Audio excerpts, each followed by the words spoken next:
How old did you say you were when you did a 135-pound deadlift? I was in second grade, so 7 or 8, something like that. I remember I was doing deadlifts, and we had the classic like CT pig iron weights. Oh, yeah. And then my dad finally got us an Olympic set, and I was like, this feels kind of light because it was like starting up higher. And I did it like 135, no warm up. I don't know, but also second grade, I remember feeling kind of cool because of that. Yeah. That's amazing. Thank you. Just go ahead and lay down and just hit up some bench press. Okay, cool.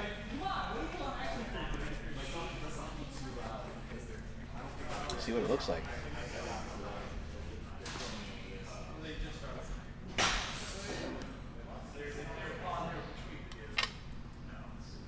Seeing some good qualities already. The arch looks really good.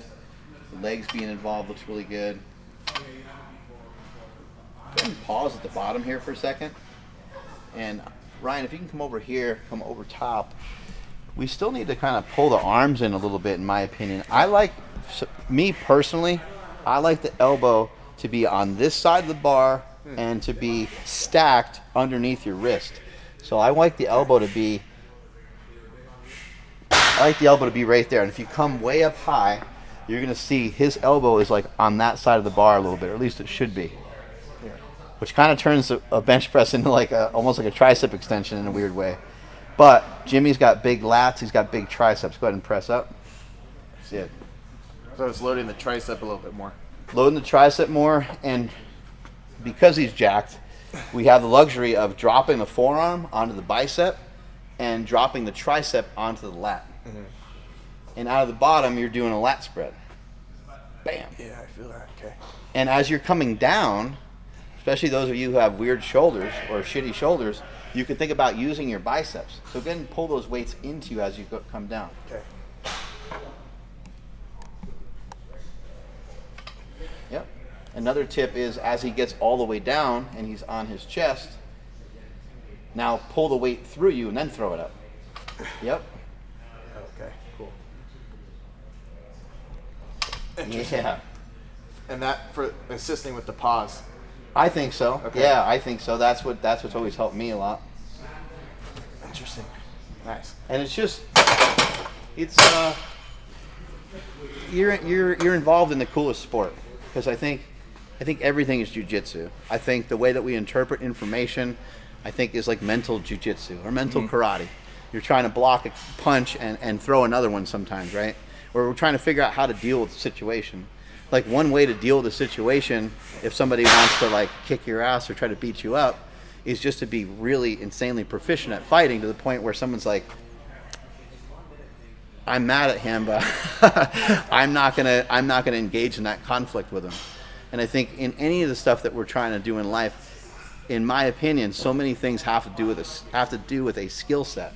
And you know so much in jiu-jitsu that a lot of pushing and pulling, sometimes you want to push on someone because they need to be pushed. Right. Sometimes you want to pull on somebody, but sometimes you want to pull them Yeah. so that they go, "What? Wasn't expecting that." And I think we can do the same thing with the weights. Like, there's no reason why we can't trick these weights every once in a while. So when I bring a weight out and I start to lower the weight down, once the weight hits my chest, I like to kind of like zero out that weight by pulling it into me like a little bit stronger. Now, this might not feel great for everybody, but it's worked really well for me and worked pretty awesome for a lot of the people in the gym here. Pull the weight through your body, like trying to cut your body in half, and pull those elbows in really hard. I'll show you something that we can do with a slingshot. Go ahead and throw the slingshot on. Have you worn a slingshot before? Yeah, I have. Oh, there we go. Yeah. Right there, looks good. This is just an exercise. This is just a cue. Go ahead and set up like you're going to bench press, just standing up. And go ahead and do a bench press. Okay. There we go. I can feel the activation in the back like you're talking about. Right, go ahead and turn around so the camera can see all that going on. So people have a hard time activating their lats and activating their back, or people that don't think the back is involved when you're bench pressing. It is what you're laying on. It is the foundation of your bench press. Is going to be the back. Obviously, the chest plays a huge role. Like, you need a strong, big chest. Okay, get relaxed just for a second. So now what we're going to do is I'm going to have Jimmy pull back, but this time when you pull back, I want you to pull back with everything that you have once you get to that bottom position. Okay. So there's a difference here. You're going to see a huge difference in his kind of mindset. Like, try to rip that thing apart. Now throw your arms up. Boom. Yep. Yeah. I mean, imagine benching weight like that, like where you're feeling that strong. Like, this is how you should feel your back when you're a high-level bencher, when you start to understand this. And it might be a little challenging for him to feel this right now, just as if I stepped into a dojo and he was showing me stuff like, come on, Mark, like, how come you don't get this? Well, I wouldn't get it, I wouldn't feel it because I didn't do it enough for it to become second nature. The only way to get to second nature is to practice stuff a lot. And then that's when it becomes like, oh yeah, I just kind of did that, right? Yeah, absolutely. That's great. Is this something that you picked up from your geared lifting days and then transferred to raw? Absolutely, yeah, for sure. Yeah. The upper body's engaged that much, it's going to be a lot harder for us to get hurt. And it's going to be a lot more difficult for us to not be explosive. There you go, good. You can just pull that off.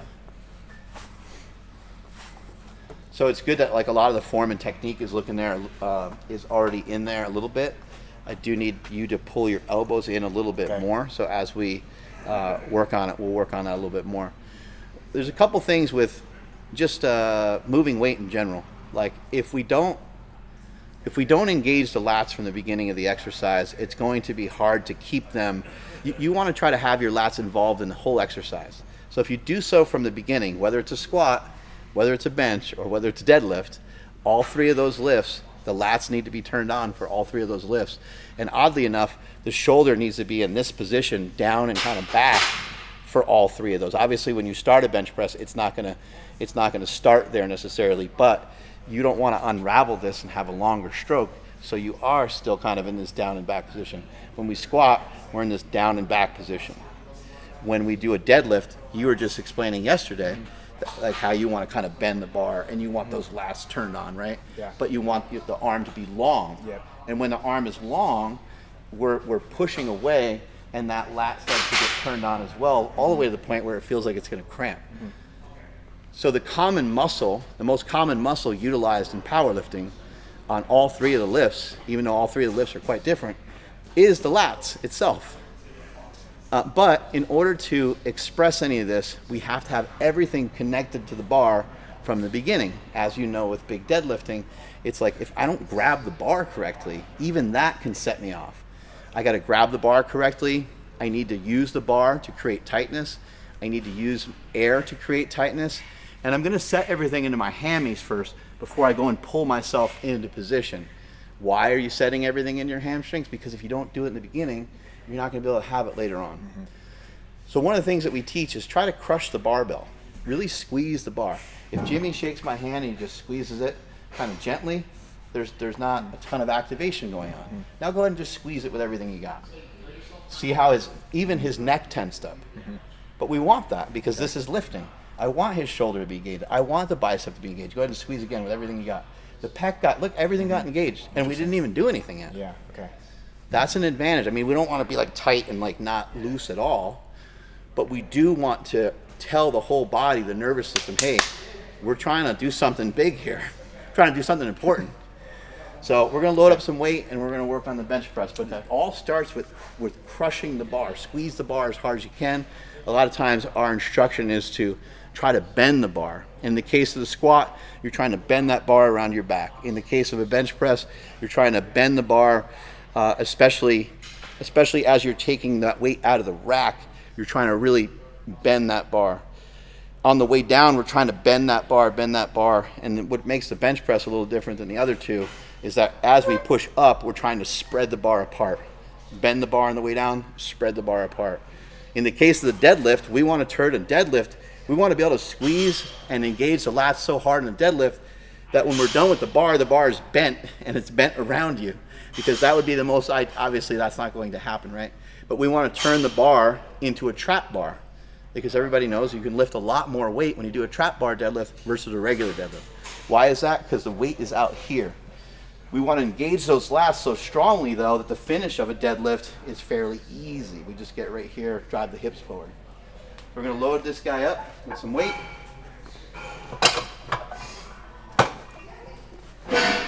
May I ask your opinion on bracing? Do you prefer to do it before the unrack and hold it throughout the set? That's what I would suggest. Yeah. Okay. I mean, everyone can be a little different. Some people, like, if you're in a contest and they make you hold it at the top for a second, then you have to breathe as they say start, basically. Okay, gotcha. Oh, here we go. 1, 2, 3.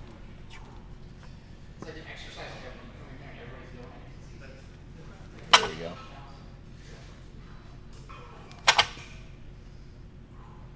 Good, let's rack the weight. What is your best bench press? In competition, I hit a 409 at about 218 body weight. Recently, my best like close grip bench has been about 345 in training. 409 bench press is a very, very impressive bench press especially considering that body weight.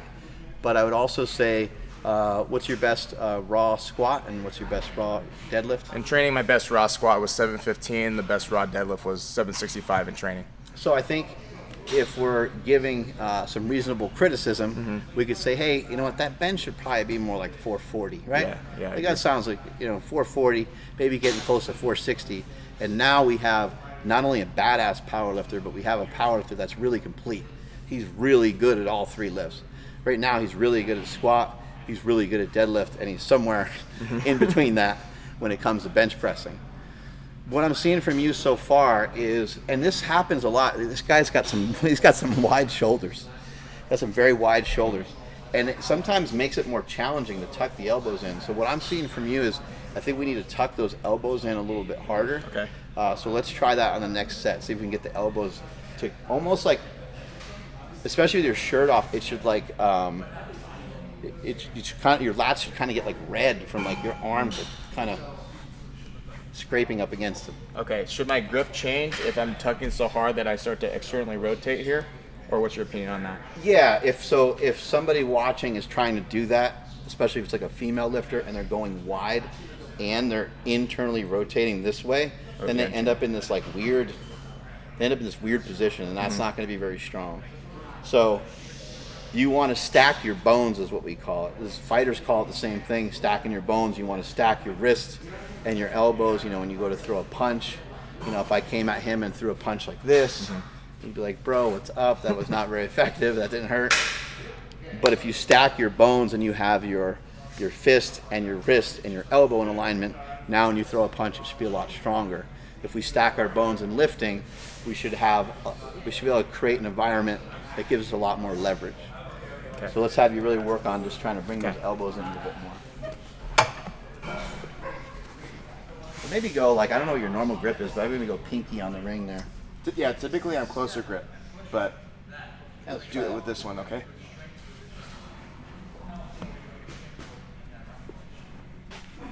There we go. Yep. Good. Pull the weight down. Nice.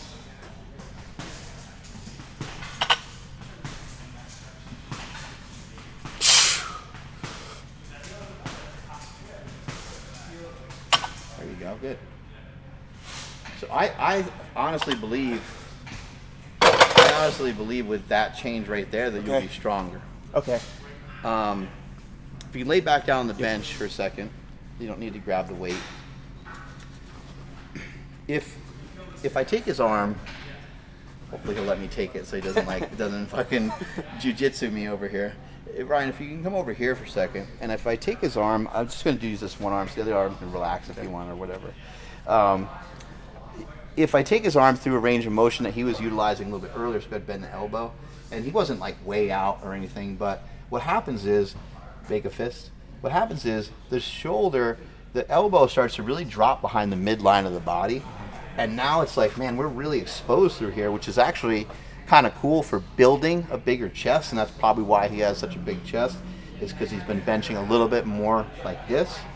I mean, I'm exaggerating it. He wasn't that far out with his elbow, but you bring that elbow down and in, and now we're right here. The elbow doesn't have to travel down as far behind the midline of the body because the barbell is going to be right here. So that's what we're trying to do. Like, the whole setup for the bench press and the whole entire reason for the form is to create more stability, create better leverages, and also to shorten the range of motion. So some people take some of that too crazy and they try to get these crazy arches, and sometimes the arch can be effective, but sometimes you're arching further just for the sake of arching, and that's not the case with him. But I've seen people do that, and it's like, if you're arching and it's not further impacting, if it's not making the range of motion shorter, or it's not creating any more stability, all you're doing is asking for some back issues by contorting your back that way. So the whole point of all this is to gain a little bit more leverage and to also see if we can shorten that range of motion. And we're trying to set ourselves up to be in the most powerful, most advantageous position for the duration of the exercise. That's why we're like leg drive. That's where we're like, hey, you got to do this, you got to do that. And there's like all this information being poured into you on how to bench press. And you're like, don't I just lay down and like move the weight around? That would be great if it worked that way. But there's a lot more information to consider when you're trying to have a strong bench press. So in order for all this to work, it's a synchronization of everything. Like when he was just benching now, I was watching everything. I was watching his feet. I was watching everything he's doing. And he has a lot of stuff down where he can build an even stronger bench than what he already has. One of the things he was doing, which I really liked, is his feet were flat on the ground, and he was pressing with his feet and pressing with his legs. A lot of newer lifters don't know how to do that, and sometimes people's hips are so tight that they're up on their toes. They'll be like that. I don't have any problem with people being up on their toes because sometimes people bench that way. But even if you're up on your toes, you don't want like a short hip. Like you don't want to be like this, because then you'll be bench pressing in this weird, funky position. So even if your heel is off the ground, you want to try to pretend you're driving your heel towards the ground, even though your heel is not touching the ground. And you want to be more upright in the upper body. It's important that you hold and maintain that position. All right, let's get a little bit more weight on here. Actually, maybe I'll hop in for a second. See what's going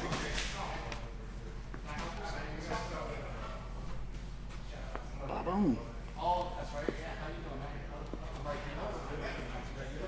You got the bench all warmed up for me. This is amazing. It's sweaty. Yeah.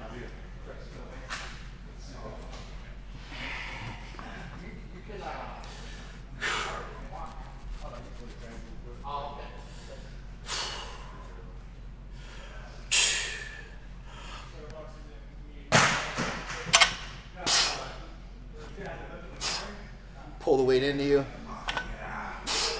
Doesn't necessarily have to be fast, but you do want to try to be aggressive with it.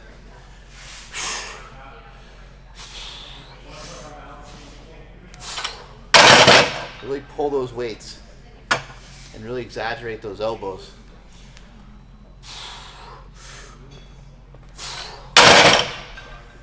I've always liked to kind of lift my head too a bit, which is like just kind of add some other things to the lift itself, but it was kind of more of a timing thing.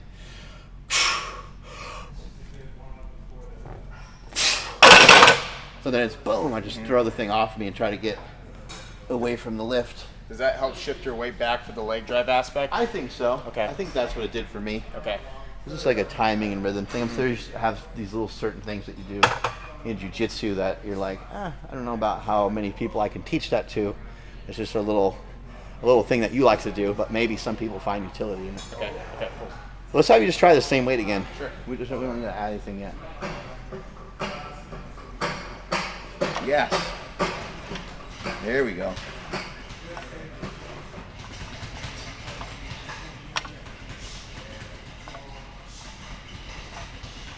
I also think, again, I'm not trying to turn everybody into me. We're not trying to make them lift exactly like me. But I think that little lift of the head, which is legal in most federations, I think it gets you away from having to deal with more of your shoulder being exposed. And again, we're just trying to be in the most advantageous position the whole time. So if I can cheat that a bit and not have the elbow go way back here and be pinned way back where this gets stretched and the shoulder gets exposed, then I want to try to cheat that within the rules as much as I possibly can. Interesting. Okay. Nice.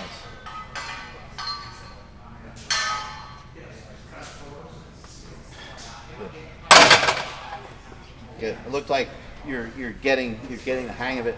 Some of the issue. Come over, Andre. Hi there, I'm Jimmy.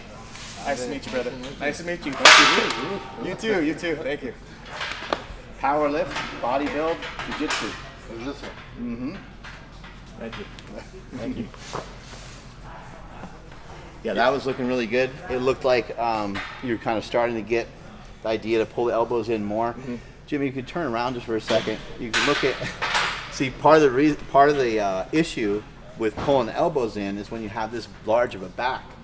So go ahead and get your arms in that bench position again, and then go ahead and pull your elbows in close. You just see how like all this stuff tightens up. It's not even really so much a mobility issue, but there's just a lot of contact going on here, right?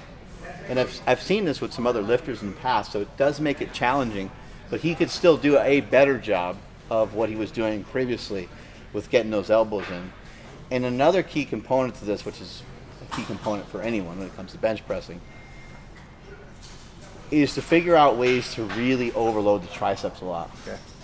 You could do so with a slingshot, you can do so with bands, you can do so with chains. You mentioned you like to do a lot of close grip bench, so that's another great way. Floor presses are really awesome. But just a shit ton of volume. Like if you just say to yourself, the next 6 months I'm just gonna smash the shit out of my triceps. Okay. Your bench will get shot. Yeah. It'll be less overall load and less overall weight on all the other muscles that are involved in bench pressing. And so what the tricky part is the health of your elbows. That can be tricky to try to manage that. So it's not like you just want to do double and triple the amount of work with reps and stuff. It's finding good exercises. Okay. So that's why I brought up a floor press. That's why I brought up a close grip bench and a slingshot bench and benching with bands and chains. Those are all things that are a little bit more friendly to the elbow rather than just extensions. But doing some sort of tricep extension like once a week would be a good idea. Okay. Tricep push downs, they're good for feel, they're good for blood, they're good to pump blood into the area, but they're not really good for much else. Diamond push-ups, those old school diamond push-ups, those have a lot of utility. And obviously dips. Yeah. Dips Okay. are huge because dips are going to expose the shoulder, and you can view a dip the same way you would view something like a Jefferson deadlift or something like a deficit deadlift. A dip is going to put you in a position that you would never normally get into in a bench press. But however, if you were in a situation where that shoulder was exposed a little bit more because of bad technique or because the weight was simply a little too heavy, then your body would be able to correct it through doing something like dips, especially weighted dips. Yeah. Okay. I like that. You need a lift off? Sure. Okay. Cool. Having a lift off is really great because if you try to lift the weight out yourself, a lot of times you're going to kind of unwind all the hard work that you just did. So for those of you that are newer and you're really trying to like nail all this stuff down, you know, take your time with that setup and grab somebody in your gym to give you a lift off, because you'll unwind all that hard work that you just did, and your shoulders will be up and it'll just be a mess.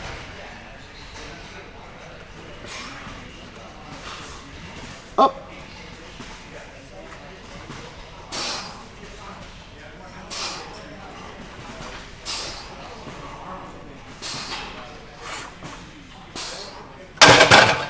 I used to have a little more padding to drop the weight down on than I do nowadays.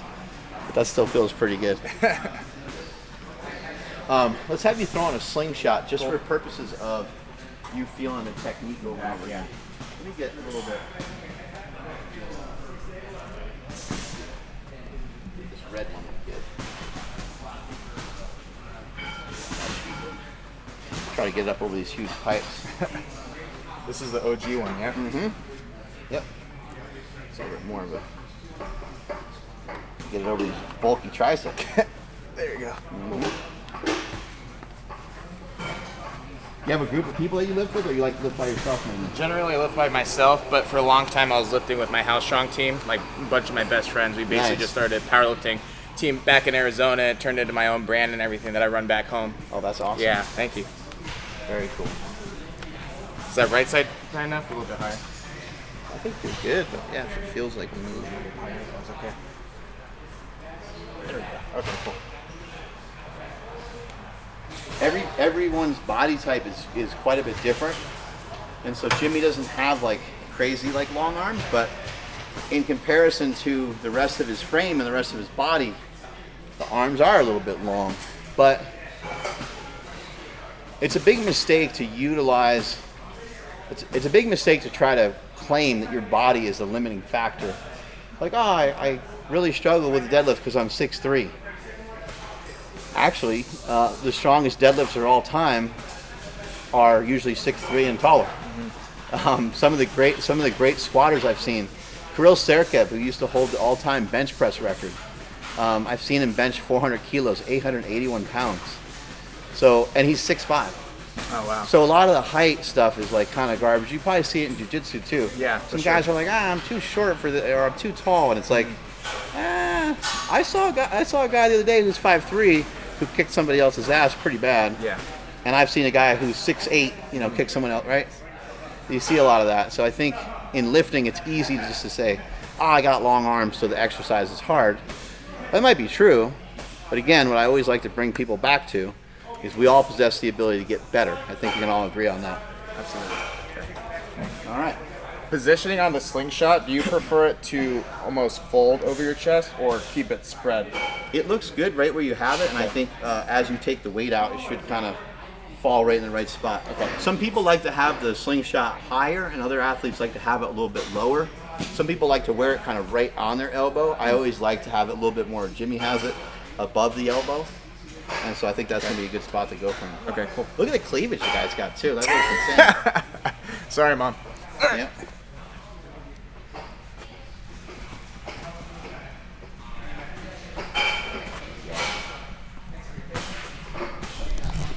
Good. Start to get those elbows in now because I'm gonna lift the weight out for him so his elbows can be in. He just mentioned he's used to training on his own a little bit, but now he has someone to lift it out for him. You can keep those elbows tucked. 1, 2, 3, up. There you go. Good. Good. Bring the elbows in even more. There we go. Nice. Good work. Let's rack it. Good. I think just one more like critique here is just I think if we pull the slingshot down a little bit, I think it will force you to pull the elbows in just a little bit more. Yeah, just bring it down just a pinch. The guy's strong, so he's like pulling that material out pretty good. Okay, cool. How's your training been going with bench pressing generally? In general, it's been mostly like bulletproof oriented between like a lot of long range movements and shoulder mobility stuff. So it's in there, but not as high a volume as I would want if I actually trying to progress through strength. But You're working on other things at the moment. yeah, like ATG dips, like PVC circles weighted that we talked about yesterday. That knees over toes guy, rotator cuff exercise that he does. Those have been huge recently. But the close grip training that I do, I think a lot of these cues are going to help a lot because I've always just felt the weight sits in my hands. I'm just kind of punching it, but I'm not really loading anything properly. Right. Yeah, I think, Jimmy's kind of talking about how he's doing some of these other things at the moment. He's got different goals. And I actually think that more people need to do that. More people need to shift their goals for a little while and then come back. And what will happen is, like, this is a long race. This is a marathon, not a sprint. So he'll continue to get his bench better, but if you only spend time just bench pressing, sometimes your luck runs out at a certain point. Then you need to examine other movements, other exercises, but when he comes back, he might be a little bit weaker by a small percentage, but over the course of 6 weeks or 8 weeks, your strength will not only get stronger, it will start to get stronger than ever before. Because you build a better base of raw strength? Build a better base, yeah, and if your body's used to those deep dips and some of the rotator cuff stuff, your shoulders are going to be stronger. Mm-hmm. Everything's going to feel a little bit easier.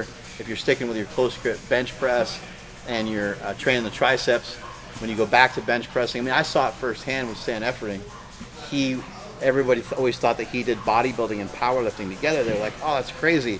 He's a professional bodybuilder, and he's also a world-class powerlifter at the same time. And he didn't really realize he didn't do those things at the same time. He did them separately. he would bodybuild and kick ass in his competition, get his pro card or whatever it was he was doing. And then for 6 months, he wouldn't bodybuild. He would powerlift. But when he came back to powerlifting every single time, he was in better condition. Yeah, so he could handle more volume and more, like, you see what I'm kind of saying? I do. Every time he went back to bodybuilding, he was stronger. So every rep and every set that he did, he could use a little bit more weight so he could get bigger. So I think that it's great for people. They should take a little vacation from just having those numbers. So you know how it gets. Yeah, you have those numbers so stuck in your head, and you're like, I need to do this on this lift.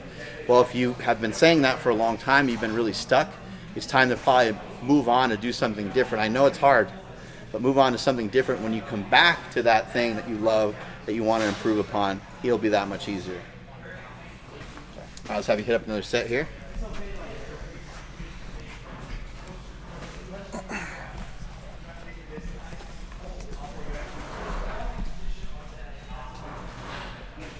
Really crank the elbows in. 1, 2, 3, up. I can see it already. It's just sitting in the lats. It's good. Yup, that's it. Good. Let's rack it. Just out of curiosity, let's see what it looks like with a closer grip. The closer grip is really going to challenge his ability to bring the elbows in because of how damn big his lats are, which we saw earlier. There you go. 1, 2, 3, up. Oh, that looks perfect. That looks great. Good. And some of these cues, like when somebody shares something new with you, it's not overnight gonna, like, you're not gonna be like, oh, Mark Bell showed me that, and boom, like you just all of a sudden bench 455 or something out of nowhere. It's gonna take time. Again, I love jiu-jitsu because I've only been to a handful of classes and it's been periodically, so it hasn't been consistent to like where I got the math down of like, hey, this move goes this way. And then so like I'm trying to put somebody in something and I like can't remember the combination of the different things.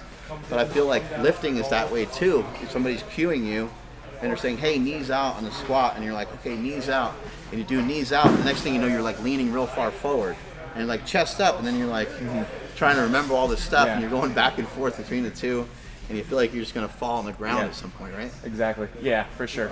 Same thing with jiu-jitsu, 100%. I would say that right now especially, I feel the added stability right away, but now having to unwind old habits and implement new ones, the confidence, the overall like speed that you're at, and the power isn't what it could be had it been second nature over a period of time. So now probably I'd say, knowing myself, after about 3 to 4 months of implementing all these new cues, I probably noticed a huge difference.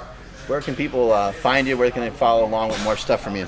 So you guys can follow me on Instagram at jhouse182, the letter J HOUSE 182, and then my website at www.teamhousestrong.com. I'll never get tired of showing you guys how to bench press. Hopefully you learned something today. Strength is never weakness, weakness is never strength. Catch you guys later.